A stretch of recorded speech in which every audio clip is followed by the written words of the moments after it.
Coming up on today's Next Fan Up podcast. Hey guys, Richard Sherman, cornerback. You missed us, didn't you? Just so much. I don't even know what I'm doing up here, but I'm happy to be here. Well, we know what you're doing here, Sherman. We're glad to have you back. It's the NFL Soundoff Week 12 edition. Here we go. That's how we start! Yeah, baby! 32 super fans. Where do the reports come from? Did you get an initial? One PodVader. That's football. Every angle of the NFL covered. All that kind of stuff, I get it. This, no question about it, is Next Fan Up. We're going to unleash hell here in December. Hello and welcome to the Not a Week 12 recap NFL Soundoff Next Fan Up edition of the Next Fan Up podcast. I missed this podcast last week, James. James, our Eagles super fan, here with me, as always, on the Soundoff show. What's going on, James? You missed it. I didn't miss anything. Because it's definitely not sunny in Philadelphia. We're probably going to not get into that, or we will. I don't know. There was a Monday night game, but I don't have any sound from the I don't have any sound from the Monday night game. You lucked out this week. Hey, it was a Monday night scrimmage. Guess what? I don't have any sound coming from a Tuesday night game either. Because there's not a Tuesday night game. There's a Wednesday afternoon game this week. Oh, gosh. And look, I can completely understand how, one, Pittsburgh fans are fed up because this is technically the fourth time, maybe the fifth time that, depending on how you're counting, that a game has been moved because of another team's ineptitude to contain the outbreak of coronavirus. And then two, Broncos fans are looking like, what the hell? We had to play? Right. Yeah. And unfortunately, the downside is that the Broncos did something that the Titans and the Ravens couldn't do, which was contain the spread. Unfortunately, it was contained to every single quarterback on the roster. Yeah, that was a shame. I looked for sound from that, and while it was a great story, didn't really have any good sound from Kendall Hinton, who literally learned how to play the role of professional quarterback overnight, and it showed because he only had one completion. 1 of 9, 13 yards, 2 interceptions. I mean, that's rough. I would have expected a high school / college quarterback to complete more than one pass. But man, that just goes to show how professional football really is. I mean, yeah, but remember, when he got to college, he probably played like maybe 2 or 3 games before they switched him to wide receiver. And then looking at him on the field, he was arguably the shortest guy on the field Sunday in that game. Now, doesn't bode well because he couldn't really see over anyone. I did wonder, and we got a little bit of confirmation about this from some of the news guys, why, one, John Elway wasn't just signed for a day. Like, you tell me John Elway couldn't play quarterback for a day? I don't think you can do that. No, he can't. And then two, they actually asked the NFL if they could sign their offensive assistant coach to be the quality the quarterback for the day. And the NFL said, no, you can't do that. Right. I have a feeling that offensive assistant would have done better than 1 for 13. 5 of 12 for 35 yards. Oh, not majorly better, but I definitely think he would have done better than 1 for 13. Anyway, we're going to get into a whole bunch of stuff. We're going to hear from Richard Sherman a little bit later on in the show. We also have some sound from a couple of other teams that have made some coaching / front office changes, and a few more things, and some sound from Thanksgiving Day specifically. But before we go back to Thanksgiving, I have sound from a certain quarterback that's already looking forward to the next holiday, and that's Cam Newton in New England. I told kicker guy, I said he's putting on a performance that's going to put him on Santa Claus Christmas list. And I'm expecting him to stay on Santa's good list here moving forward. from Boogie's household, so he can be expecting something from there. Now, is Santa Claus Boogie? Is that what he's trying to say there? Or is Boogie somebody completely different? No. I think Santa Claus is Boogie in that sentence. I'm surprised that he has a nickname for Santa Claus. I didn't know Santa Claus needed a nickname, or he would have just gone with Santa or Beard Guy, like Kicker Guy. What? Nick Folk is Kicker Guy. By the way, there is a list of all the nicknames that Cam Newton has, dubbed some of his teammates, and it's not just Kicker Guy; it's Punter Guy and Snapper Guy. I mean, does a quarterback really know all the names of the key special teamers? Kicker, punter, holder. Well, I mean, you would think you would know the names of all your teammates. Why wouldn't you know the name of your teammates? There's only 46 of you on game day, and 3 of those guys that we just mentioned are 3 of the 46. So on top of that, you only got 52 on the active roster, and then another 12 practice squatters. And he's got nicknames for a couple of the practice squad guys. So and it's not practice squad guy. Although maybe of course it is. It's not practice squad guy, but because then you'd be numbering them from 1 through 12. Practice squad guy number 1. He's going to be on Santa's good list too. So he should expect a present from Boogie's house. By the way, when is a win not a win? That is Exhibit A, New England. Thank you for that. Also, when is a blindside block not a blindside block? Apparently every block is a blindside block because, guy can stand in front of another man and just lower the boom. And sorry, that's a blindside block. Although James and I had a whole conversation about this before we started recording. I understand the letter of the law on why it was a quote unquote blindside block, even though it wasn't quote unquote blindsiding the player.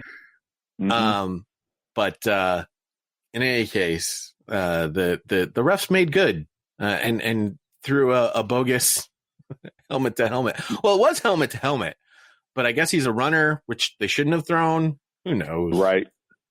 Doesn't make good. They made good. It's a good thing that the refs finally figured it out how to do a make good.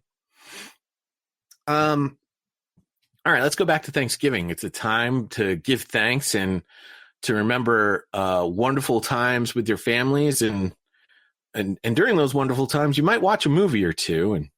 And Ron Rivera apparently has a favorite. Can you walk us through that play where Alex handed the ball to JD between his legs and just where that came from? We saw you did it in Carolina, so just talk about the design of all that. Exactly. It's a little bit of a trick play.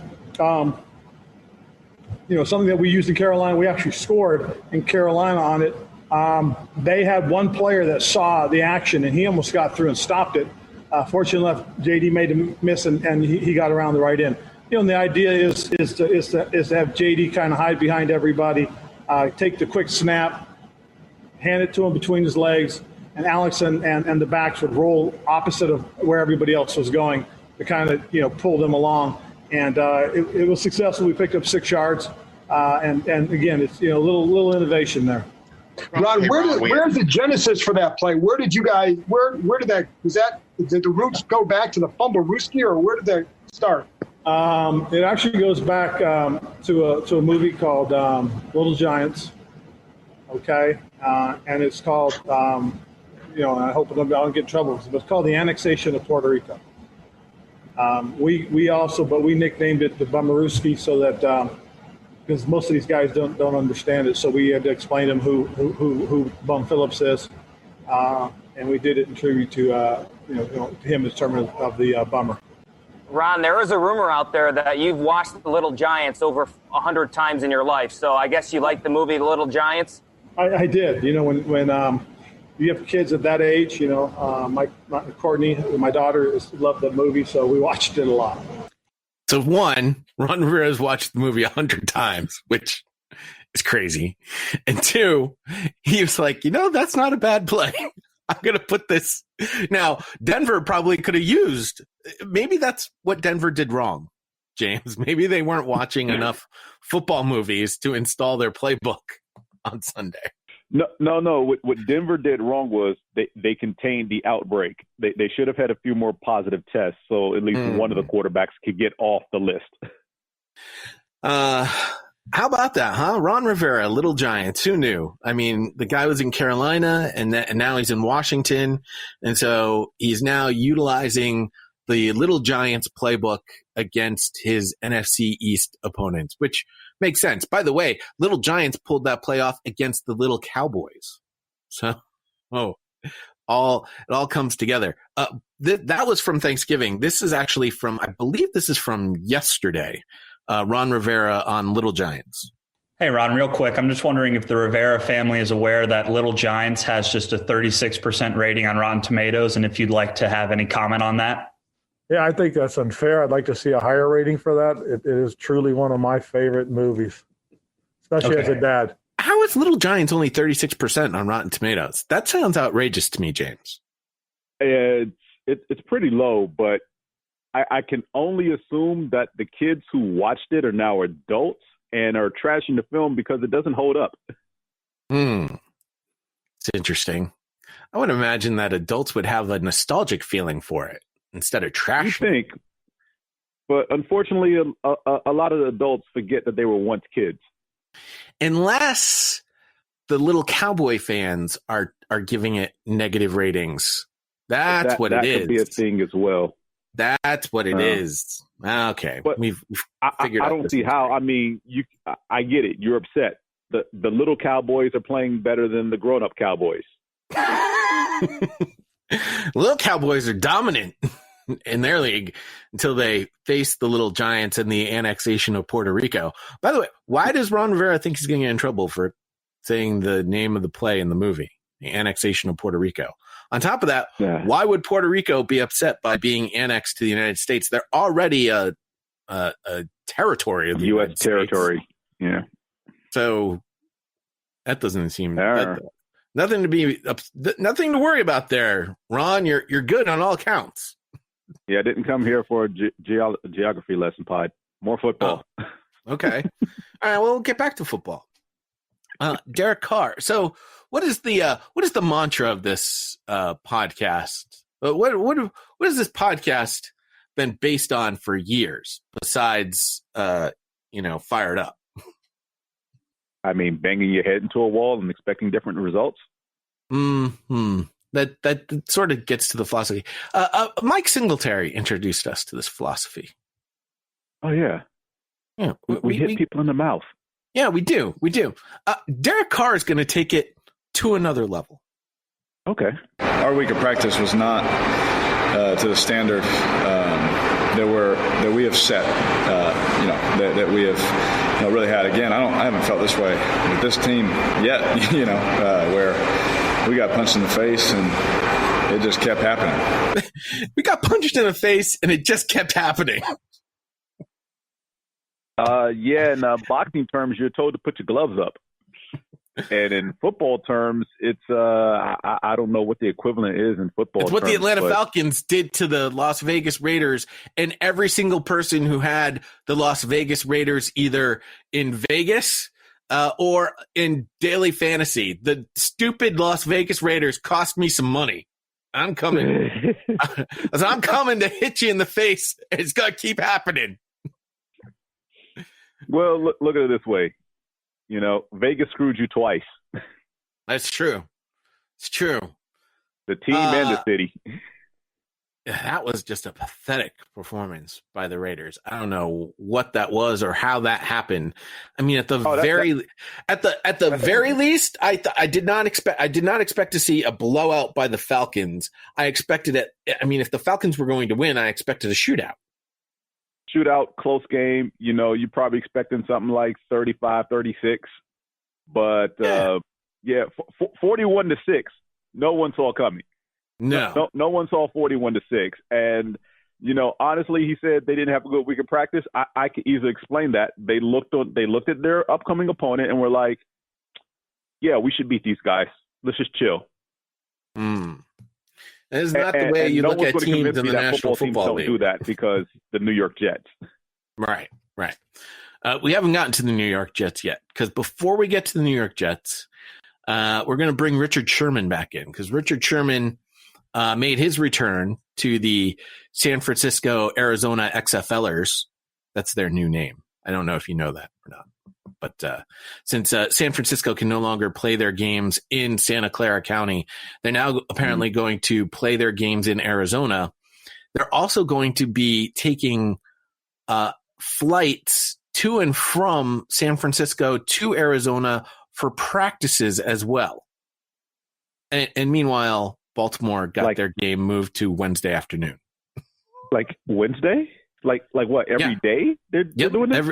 Every day. They're not going to just stay in Arizona. Santa Clara to Arizona every day. They go back and forth.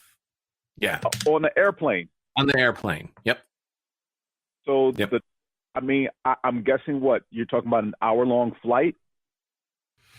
It's probably not even an hour. It's probably like 30, 45 minutes. Yeah, I don't think that's going to bode well for the squad. Yeah, it's a good thing there's only 5 games left this year.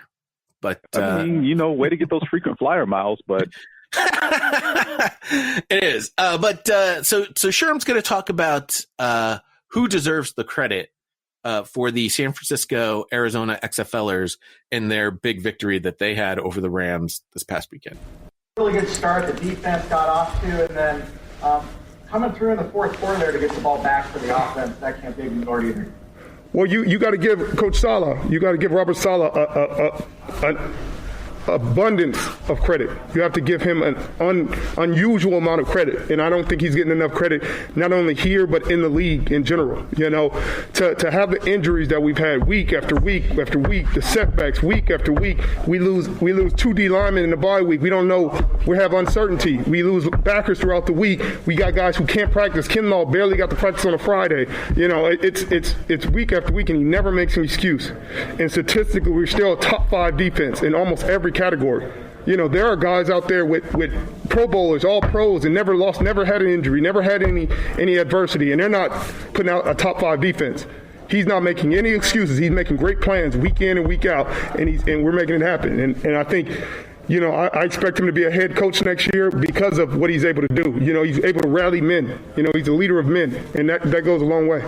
Robert Salah, and it's right. The XFLers have now, there's been 2 games where I've been referring to them as the XFLers, maybe 3. And they've won 2 of them in convincing fashion too. Not in a sort of, oh my God, what a surprise. It was that San Francisco's come to play. That these guys, it doesn't matter who's missing from their defense. They're coming and they're going to punch you in the mouth. And that's Robert Salah. And Robert Salah was a top candidate last coaching season. He's going to be a top candidate this coaching season. Yeah, and somehow he's still going to get passed over like Eric Bieniemy. No, he's not. What? All right. Really? We're going to talk about some of these coaching openings and some of the coaching candidates that could fill some of these coaching openings in just a moment. But before I do, James, we are so excited to be part of this and part of the Thrive Fantasy team, to be a part of our podcast.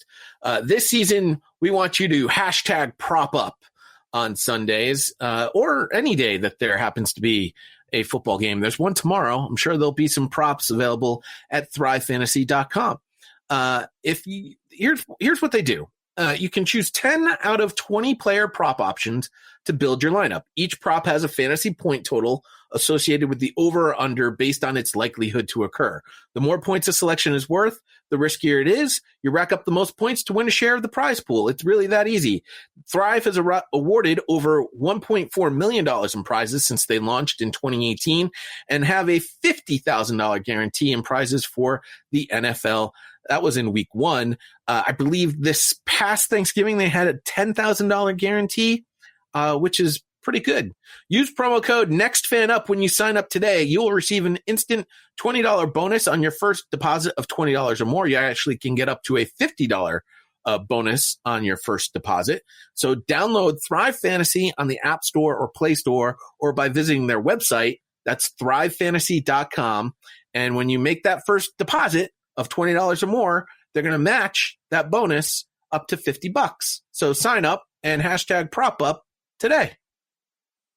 I get how, previous coaching carousels have not necessarily provided you with the most enthusiasm in the way that coaching hirings have happened.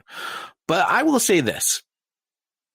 Robert Salah, I think, is the perfect candidate for the Detroit Lions job. And why are you trying to punish him? Well, I mean, honestly, any coach that goes to Detroit is going to be punished. But you brought up Eric Bieniemy. He's the number one. He's number one on everybody's list. And honestly, we want Eric Bieniemy to go somewhere where he's going to be successful. And so we don't want Eric Bieniemy to end up in Detroit. I don't even know if we want Eric Bieniemy to end up in Houston. I mean, Deshaun Watson, excuse me. It is Deshaun Watson, but I don't know. It's just Deshaun Watson. That's the problem. It's not the problem in Houston is not Deshaun Watson. No, it's not. It's everything around Deshaun Watson. So I don't know if that's the best spot for Eric Bieniemy. I think actually the best spot for Eric Bieniemy might be Atlanta. But I'm starting to hear more and more talk about Raheem Morris getting that job full time, and I think that would be a mistake. I think Atlanta's got to rip the Band-Aid off and just bring in a totally new group. Yeah, and that's the conundrum with the Atlanta situation is that, the talk about Raheem Morris keeping the job is from everybody outside of Atlanta for the most part. Because, one, the organization is tight-lipped. They're not going to say who they're considering or what they're going to do until the off season, if even then. All the chatter about Raheem Morris is everybody outside of the Falcons organization, because pretty sure no one inside the Falcons organization is, too keen or too high on keeping any part of this coaching regime around. But Raheem Morris should get consideration for a coaching job that is available. Maybe Raheem Morris should go to Detroit. Again, I wish Detroit on no one. Somebody's going to have to coach that team.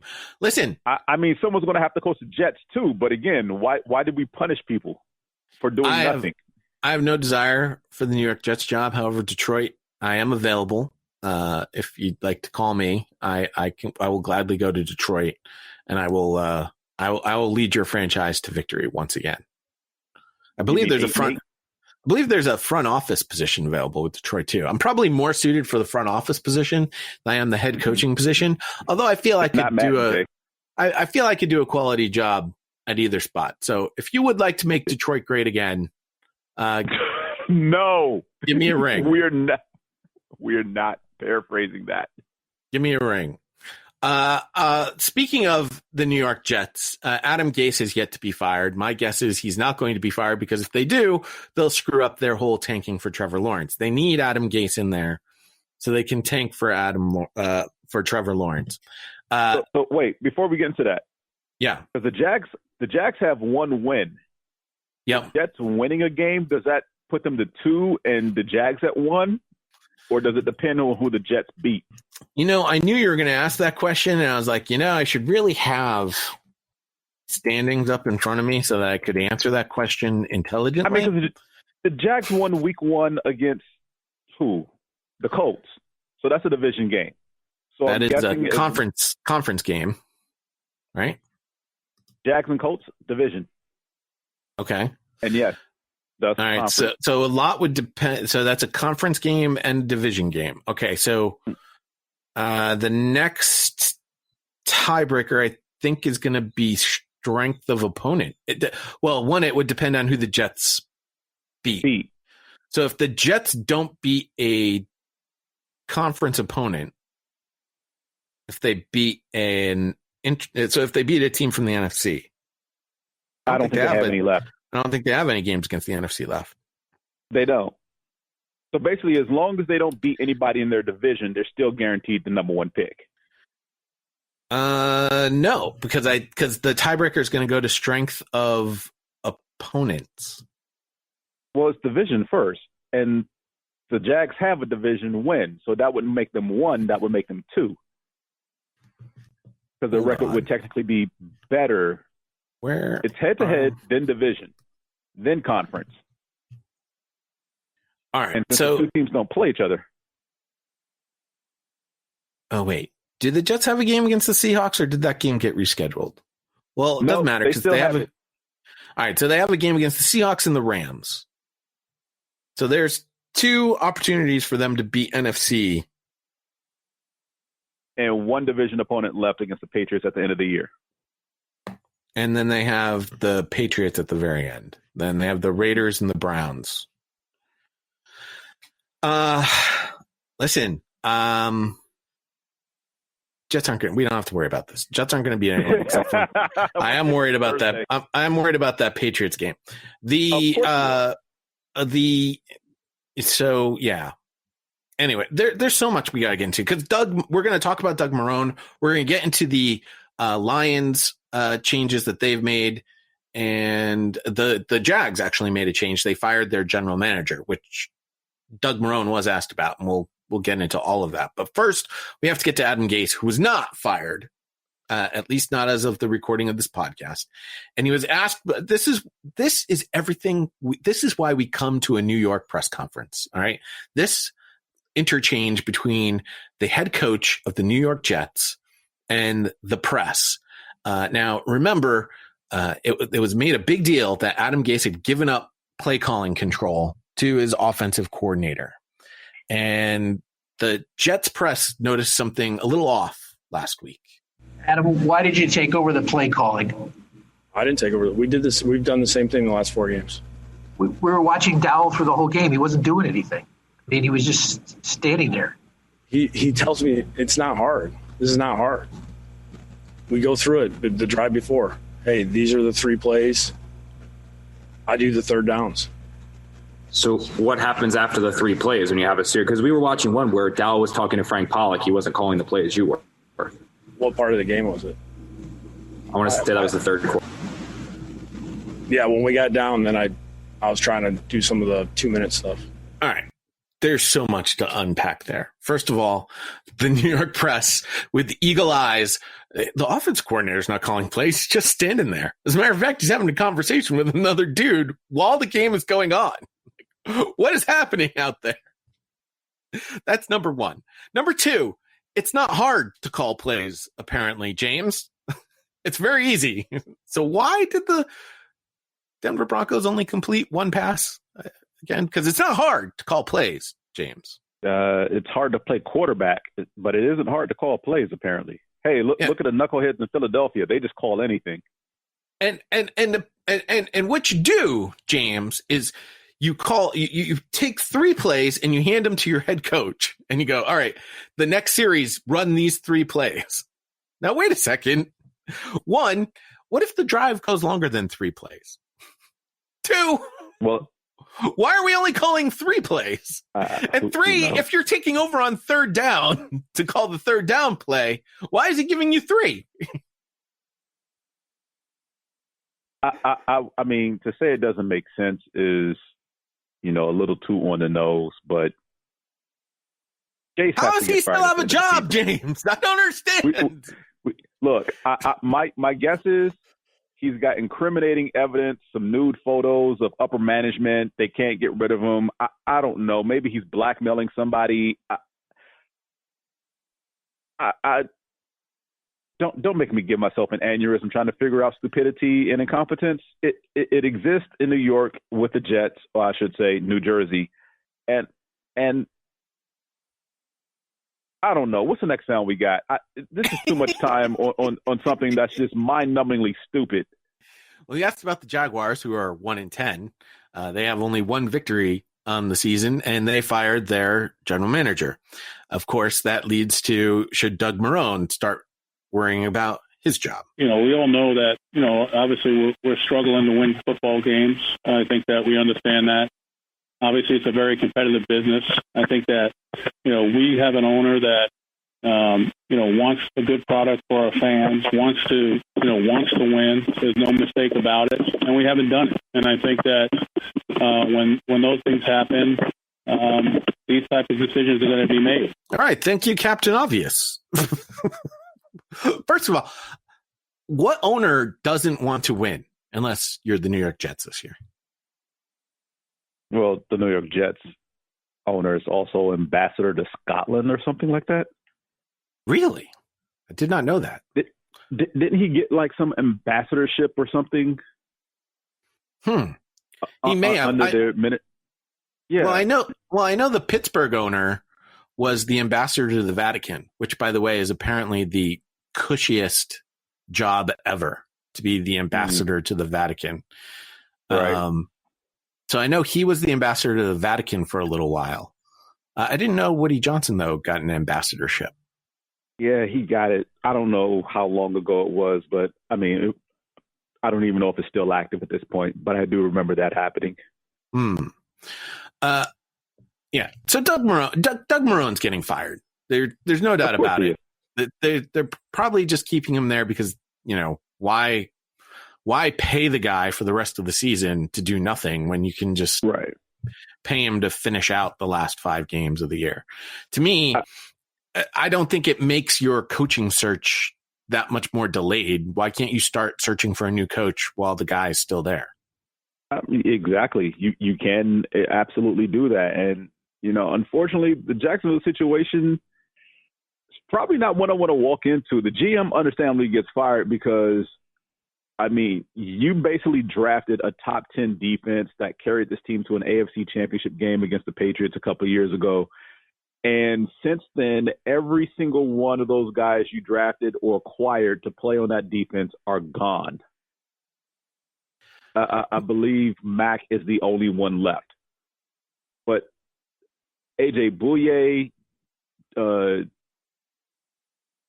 am I blanking on? Calais Campbell. Jalen Ramsey. All your big hitters, they're gone. Yeah. Jackson's in Philly. Yeah. It's not a good look for Jacksonville right now. This is probably the fastest turnover of a starting unit that I've seen in quite some time. They were right there. To me, there wasn't a personnel issue other than you jettisoned all the guys that you had that got you into an AFC championship game. It was a coaching issue. Mm-hmm. So, and look, let's be honest. They haven't hit on the quarterback since Byron Leftwich. That's who, by the way, is the offensive coordinator of the Buccaneers. So since they jettisoned Byron Leftwich, which made no sense. Do you bring Byron Leftwich back as your head coach? That'd be interesting.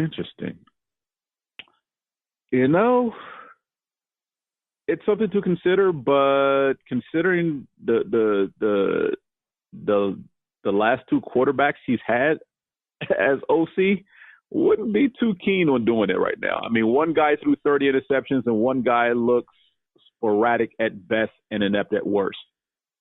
Yeah, but we all know he's not really being the offensive coordinator this year in Tampa Bay.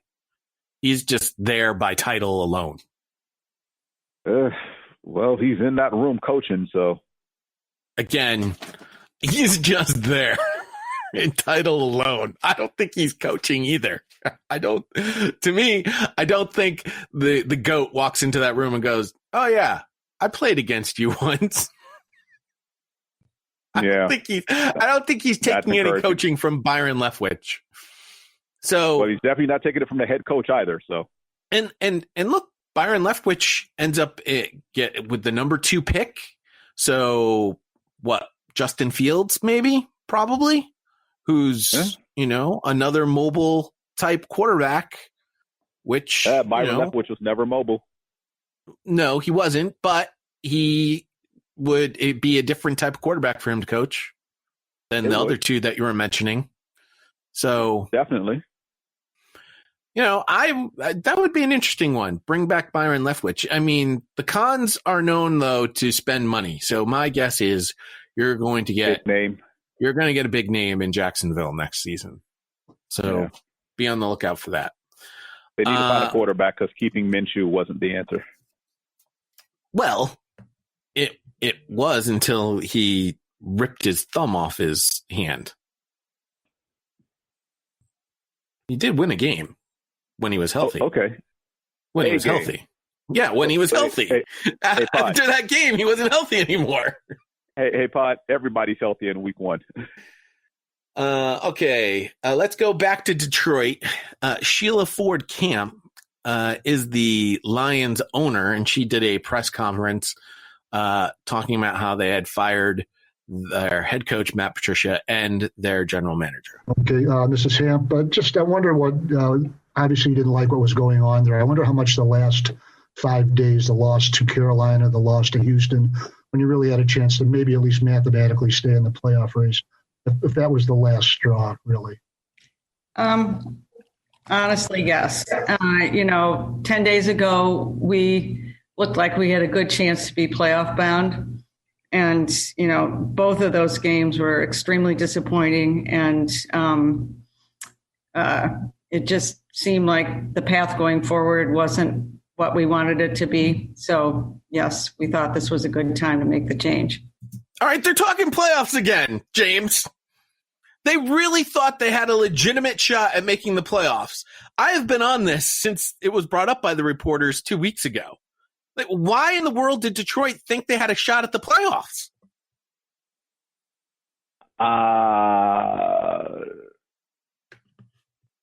Shrug emoji? I have no idea.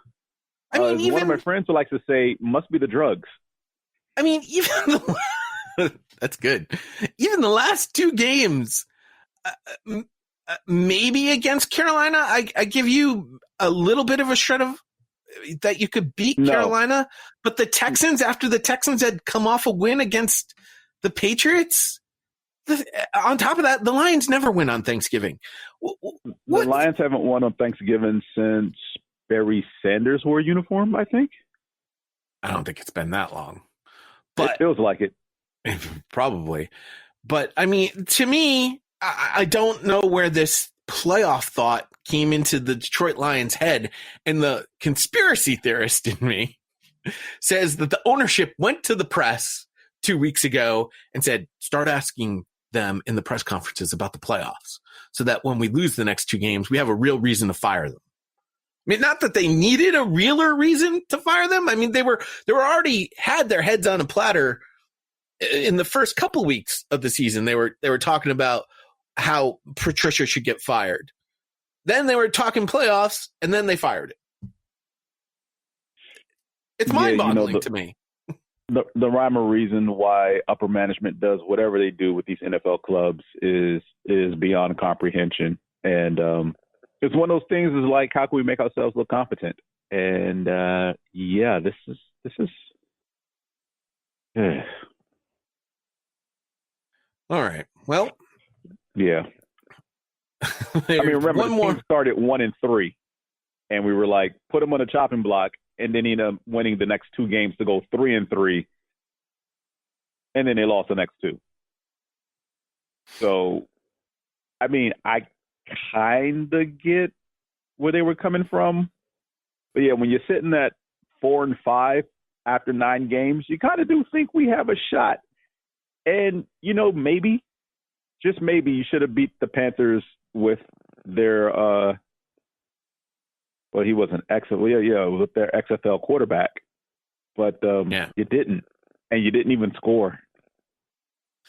So there's one more piece of sound here, and this Rod Wood is the Lions president. I had to look this up because he came in out of nowhere. All of a sudden, he showed up on the Zoom call, and I was like, "Oh, who is this?" And they referenced him as Rod, and I did some digging, and I was like, "Oh, that's Rod Wood, the Lions president." So I didn't even know he was there. He wanted to make sure there were a couple of things that were addressed at the end of the call. And then there was a reporter who asked one last question to him. The Rooney Rule now. I made the mistake of not letting this end. Sorry, but I had to ask. The Rooney Rule now is going to executives and management too. Have you been given guidance by the league on what that process entails? And we all know about the coaching Rooney Rule. How is that going to apply with you guys now, and especially on your timetable? Sure. So the Rooney Rule has been around, as you know, for a while, but it's been enhanced and updated. And the current requirements are for head coaching, we will need to interview 2 diverse candidates outside of our organization. And for the general manager, 1 diverse candidate from outside the organization. And to the extent that we were to fill any other executive positions, at least 1 diverse candidate. So for my job in the future, or even the head of sales and marketing or legal, at least 1 diverse candidate is required to be interviewed and given a chance to compete for the job. And we will follow the Rooney Rule, not only in its spirit, but beyond that as we search for our candidate. All right. So now we know exactly what the Rooney Rule entails as all these teams start searching for different candidates. We already mentioned a couple of the head coaching candidates that will be under consideration that will, I want to word this correctly, James, that will satisfy the Rooney Rule. What's the right way to say that? Yeah, it's probably the best word right now, because that's all teams are trying to do when they have these vacancies. It's just satisfy the Rooney Rule, because honestly, and I don't even think this is through any malice, but again, this is just the best word for it is an underlying bias, a subconscious bias, one that they may not even be aware of. It's who you're comfortable with, unfortunately. And that unconscious bias of who you're comfortable with tends to leave out a lot of qualified candidates who just happen to, fit the description of the Rooney Rule. So it'll be interesting to see who they interview to, quote, satisfy the Rooney Rule, not the minority candidates that they do interview. Because if you're interviewing, say, I don't know, the defensive coordinator of the Buccaneers, who's obviously not up for any head coaching job. If you're interviewing him, we know you just did that just for the Rooney Rule. Calling up. But if Lovie you're just, Smith. but see, and I contend there's going to be teams that are going to talk to Eric Bieniemy just because of the Rooney Rule, and they'll get away with it because he's actually a number 1 head coaching candidate. And that's why they'll get away with it, because again, Eric Bieniemy is actually a legitimate head coaching candidate. The defensive coordinator of the Buccaneers is not. So, although the Bucs defense has actually played well at times this year, it's played well, but I mean, his name's not, and I should know his name. I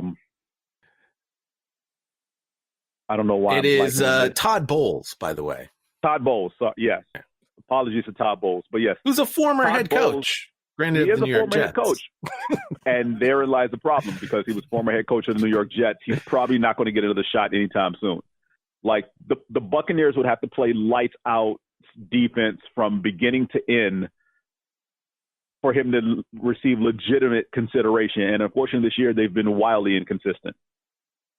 So yeah, they have a top 10 defense this season, but it's not been consistent.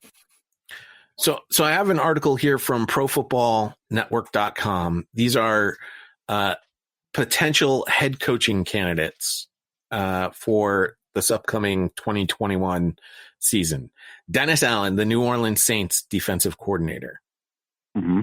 Eric Bieniemy, the Kansas City Chiefs offensive coordinator. Mm-hmm. Saints defense, by the way, currently ranked number 1 in the league. Yeah, they're pretty good. But again, when you play against a team that doesn't have a quarterback, then you're going to make your defensive stats look much better. Anyway, this is a guy that Neil, our Washington football fan, has mentioned a number of times. Joe Brady, the Carolina Panthers offensive coordinator. He's going to be a hot commodity. Todd Bowles is actually on this list, which is how I was able to get Todd Bowles' name quickly there for you, James. Matt Campbell, the Iowa State head coach. Pete Carmichael, the New Orleans Saints offensive coordinator.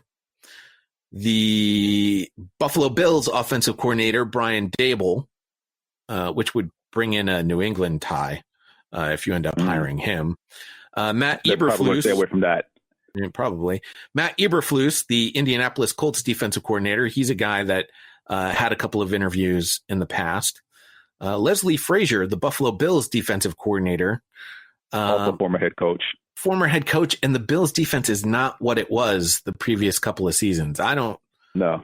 I would probably eliminate him from a potential head coaching. McDermott is the true DC over there anyway, even though he's the head coach. Nathaniel Hackett, the Green Bay Packers offensive coordinator, and Byron Leftwich, the Tampa Bay Buccaneers offensive coordinator. Oh, by the way, that was only on page 1. We have a whole page 2. Ooh. Don Wink Martindale, Baltimore Ravens defensive coordinator. Yeah. Josh McDaniels is going to be on the list. Of course he is. Why? Because he's had a couple of interviews in the past. You trying to convince the public or yourself? Because you're failing on both ends. Listen, I don't know why he's on the list. He's on the list. Todd Monken, the Georgia Bulldogs offensive coordinator. Jack Del Rio, the Washington football team defensive coordinator. Who's a guy who I don't think has really gotten a fair shot, honestly, at a head coaching spot. I thought he was doing well with the Raiders when he was the head coach of the Raiders. I don't know why they moved on from him. Jack Del Rio actually had 2 head coaching stints. The Raiders was the second. His first was Jacksonville. Yeah, well, Jacksonville screwed up by letting him go in the first place. So I think Jack Del Rio is a fine coach, and I would be glad to have him as a head coach again somewhere, even though it would be his 3rd time around. Greg Roman, the Baltimore Ravens offensive coordinator, which makes a lot of sense, especially for the team that drafts Justin Fields. Robert Salah, whom we've mentioned, who I think will be a head coach this time around. Brian Schottenheimer, the Seattle Seahawks offensive coordinator. Did they just list all the offensive coordinators and defensive coordinators around the league? Nick Sirianni, the Indianapolis Colts offensive coordinator? I think not. Arthur Smith, the Tennessee Titans offensive coordinator? Maybe, based on Ryan Tannehill's resurgence. Brandon Staley, the Los Angeles Rams defensive coordinator. I mean, the Rams defense is definitely doing some things this season, but I mean, when you have Jalen Ramsey and Aaron Donald, you better be doing something. Exactly. And David Taub of the Kansas City Chiefs. He's their special teams coach. Those are some potential head coaching candidates to keep an eye on if your team is currently looking for a head coach. Now, how about general manager candidates? This is actually from a couple of days ago. This is on primetimesportstalk.com. So Thomas Dimitroff, who was just let go by the Atlanta Falcons, I still contend the Falcons did not have a personnel issue. They had a coaching issue. And I think that's playing out right now.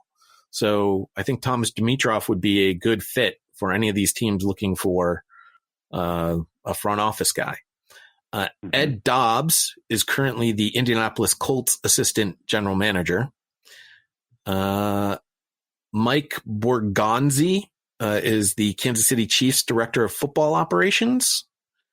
Joe Ortiz is the Baltimore Ravens director of college scouting and player personnel. 22 years as a scout, 11 years as Baltimore's director of player personnel. So he's put his fingerprints on a number of players that are making them successful. Elliot Wolf is currently a front office consultant with the New England Patriots, son of Ron Wolf, and I believe... Yeah, he'll get consideration because of his last name. I believe Elliot's had some positions before. Looks like he was the director of player personnel and director of football operations between 2015 and 2017 in Green Bay underneath his father. John Dorsey is currently available. He does not have Dorsey. Wasn't he in Cleveland most recently? He was most recently with Kansas City. Okay. From 2013 to 2016. Gotcha. Okay. Sorry. Yeah. John Eric Sullivan, Green Bay Packers Director of Player Personnel. Daniel Jeremiah. If Mike Mayock got a gig, maybe Daniel Jeremiah gets himself a gig. Hey, it's possible. Jim Nagy, Executive Director of the Reese's Senior Bowl, which I think is an interesting position. I don't know why Louis Riddick's name's not on here other than the fact that he is on Monday Night Football. And maybe his contract would make it an expensive process. But I mean, if you're an NFL team, expenses are of no issue to you. Unless you're the Cincinnati Bengals, and then Louis Riddick doesn't want the Cincinnati Bengals job, and even if it was a Look, and he's definitely had experience as a player and in the front office. So he's been director of personnel. I don't think he's been GM before. He's been assistant GM. I know he's been player personnel director. And what's the third title? There may have been a third title, but he's pretty much been in the front office of 3 NFL teams prior: Washington, Philadelphia, and Cleveland, I believe, is the third team. I could be wrong with that, but I definitely know he's been in the front office of both Washington and Philadelphia. So he pretty much knows his way around, deciphering player personnel and what a team needs. I guess director of pro personnel was his position with the Washington football team and the Philadelphia Eagles. Mm-hmm. So never a general manager per se, but No. I think it's a job that he could easily handle. The transition is not that complicated. We see presidents of personnel or director of player, whatever, go to GM all the time. That's pretty much where a lot of these GMs come from. Let's put it this way. The only times I've seen the assistant GM become a GM is in-house promotion. No one hires another team's assistant GM. It's something that rarely happens. So a lot of times your GM is either director of player personnel with a background in scouting, president of operations. That's who your general managers typically were before they were general managers for the most part. So, again, as long as you have experience as far as how the front office works in some way, shape, or form, you're definitely a candidate for another team's GM. So let's go back to Daniel Jeremiah here, because it is interesting. Obviously, they're making the comparison to Mike Mayock, who has done a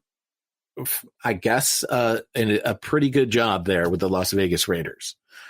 To me, it's got to be the right situation. It's got to be a team. Maybe it's the Jacksonville Jaguars that wants to take that type of risk, that type of jump. But on the other hand, Daniel Jeremiah is now also the guy at the NFL Network. Mike Mayock is an older gentleman, certainly much older than Daniel Jeremiah, and it was his dream to become a general manager of a football team. Now, I'm not saying that it wasn't a dream for Daniel Jeremiah, but having worked with 2 other guys, and actually I did work with Daniel Jeremiah for a very brief stint at ESPN, but having worked with 2 other draft guys, in Mel Kiper Jr. and Todd McShay, and having spoken to those 2 guys, McShay would be a guy who would want that type of gig. Unfortunately, McShay right now has got other things that he's got to deal with off the field. Kiper always said, I wouldn't be able to talk to everybody anymore. And the thing, why would I want to leave this? This is perfect for me. Kiper loves what he does, and Kiper's actually at the end. Like, Kiper has said that he's only got maybe a couple years left in him to do draft coverage. So I don't know. to me, I don't know if Daniel Jeremiah wants that gig. And even if he did, understand that it's a short life, right? And it's a short life, right? If he doesn't make it as the general manager, does he have a shot to come back and talk about that type of stuff with the network again? My guess would be yes, but it does. But you do end up putting yourself out there and putting yourself towards criticism that would take a shot to your credibility, essentially, moving forward. Like, well, especially I'm supposed to believe you because you failed at this gig. Like, why do I gotta listen to you? I mean, look, let's not fool ourselves. Failure at the gig doesn't disqualify you from going back and getting a network job. I mean, Rex Ryan is still on ESPN. So, I mean, anything Rex Ryan says, I don't listen to Rex Ryan with any sort of credibility. Dan Orlovsky is still breaking down quarterbacks. And we had that conversation last week, and I believe we moved on from that. So, I mean, look, the same goes for GMs. Charlie Casserly still works for NFL Network. And to be honest, Charlie Casserly has only done one good job as a GM, and that was in the 80s with Washington. His stint with the Texans was abysmal is putting it nicely. This was disgustingly and downright horrible, some of the player personnel decisions he made as GM with the Houston Texans. So, I mean, if you're going by what have you done for me lately, he should have been fired the day after he was hired by Houston, and yet he stayed there for a few years. And to listen to him on NFL Network from time to time is like, this guy is completely out of touch. The game has passed him by. And I guess that's what Kuiper is probably feeling as well, where he says he probably only has a few more drafts left in him, that after a certain point, your thought process and your philosophies no longer apply to the game in that time and era. You know, it's one thing to evolve, and Kuiper's draft process and analysis of the draft, because basically he's been doing this for like 30 years now.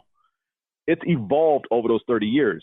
When he says, I don't have much time left doing this, yes, he's not going to go to a GM for a team, but he's also looking at the landscape of the future, is that the way NFL teams are changing and judging personnel for what they want to do no longer fits how he evaluates personnel. And he's I'm not saying he's slowly becoming obsolete, but maybe he doesn't want to make the adjustment one more time, to do this for like another decade. And there's one name missing from this list, James. I didn't read J. PodVader Soderbergh anywhere. And that's a good thing, because the deals that is definitely a good thing that you didn't read that name, because that name only works in Madden. You know, the wheeling and dealing you do in Madden to pretty much make your Patriots a 30-year dynasty, that won't work in real life. No. Unlike my son, who has found all sorts of cheats on Madden with his franchise quote-unquote rebuilds, I actually follow a very realistic and I printed it out just a couple years ago. My resume is making the Browns great again. I did that a couple years ago. It's on our website, nextfanup.wordpress.com. Also understand that the AI in Madden doesn't make sound trades that will actually happen in real life either. No. I understand that. It also won't make trades that have happened in real life either. Mm-hmm. Bill O'Brien, I'm looking at you. So, listen, my name's out there. Any of the new teams that has a general manager opening, feel free to reach out to me, nextfanup@gmail.com. You can DM me on Twitter. You can reach out to me on LinkedIn. Any of those places, you can reach out to me. James, you should be propping me up. I'm propping you up as one of the greatest producers of all time. Your podcasting is second to none. Well, thank you. But my general managing would be fantastic. Absolutely not. That's where I draw the line. No, it would be amazing. I would form the next dynasty in this league. You know what? Oh, you know what? You know what? Take the Detroit job then. Well, I said I would gladly take Detroit, and now because of your negativity, James, I would even do it for the Jets. Oh my gosh. And trust me, that would be extremely difficult for me to do. But I would do it. Yeah, because you'll tank 2 games out of the year. Quite honestly, I don't know what I would do with half of my wardrobe and some of the things I have in my house. I'd have to put them into storage of some sort. In any case, call me, any of you. Feel free to reach out. Mrs. Sheila Ford Camp, I'm available. Just hit me up on LinkedIn. I'll gladly take your call and tell you exactly what I would do for your Detroit Lions, who, if the draft were tomorrow, and this just in, it's not, the Detroit Lions are picking rather late. 11th currently. Well, Bevel said they're going to try to have fun. Whether that translates into wins, who knows? This has been fall back into the top 10. This has been a long one, but you're going to have an extra day because there is no Thursday night football this week. There is a Wednesday afternoon game, which is still technically part of Week 12. We will be back again on Thursday with a recap of that game, I suppose, and maybe in the preview to all of the Week 13 action in the NFL. Doc will be back, and I'm sure Neil will be back, and Neil will probably want to talk about coaches and GMs too. We'll see what we'll do on Thursday besides talking about all the games. Until then, everyone, I hope you all had a great Thanksgiving. We got 5 more weeks of the regular season to go, and plenty of time for all those teams to reach out to me for their potential general manager openings. So for James, I'm Pod. Here's Kofi Annan. There you have it.